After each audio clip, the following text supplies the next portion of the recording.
பல வருடங்கள் கழிந்த பின்பு இந்த பணியிலிருந்து நான் விலகி வேறு இடத்துக்கு செல்ல வேண்டாமா, வேண்டும் என்று எல்லாம் நினைத்து பார்க்கிறார்.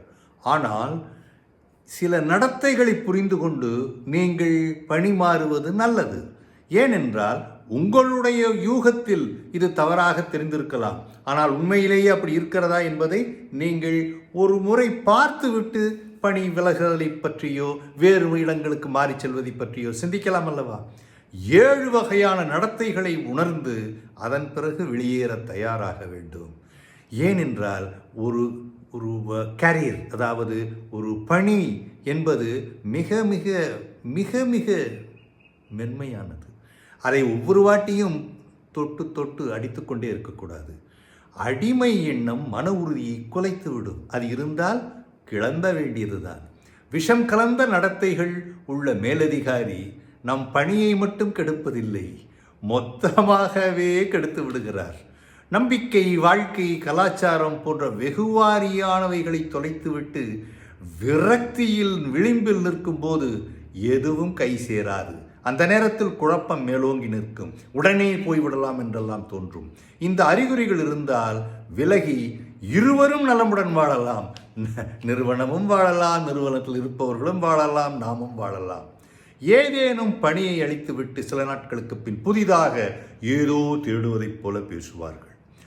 புதிதாக எங்கே இருந்தாய் என்ற கேள்வி உங்களை காயப்படுத்திவிடும்.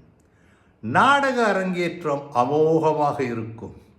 குற்ற உணர்ச்சியை வெகுவாக ரசித்து அனுபவிப்பார்கள் என்று சொல்லி. சரி, சிறிய செயல்களையும் மூச்சு விடுவதையும் கேள்விகளால் துளைப்பார். நான் சாயு சம்பேர் எத்தீங்க பார்த்துறவங்கள, அது என்னுடைய பணி விட்டு நான் வெளியில் செல்லக்கூடிய விஷயம் அல்லவா? அதை ஏன் கேட்கிறீர்கள்? புகழ் பெருமை திருடர்களாக இருப்பார்கள். அவர்கள் தோல்வி உங்களை பிரச்சனைக்கு உருவாக்கும். வார விடுமுறை வேலை நாட்களாகும். பழி சொல்ல தேடுதல் தொடர்ந்து கொண்டே இருக்கும்.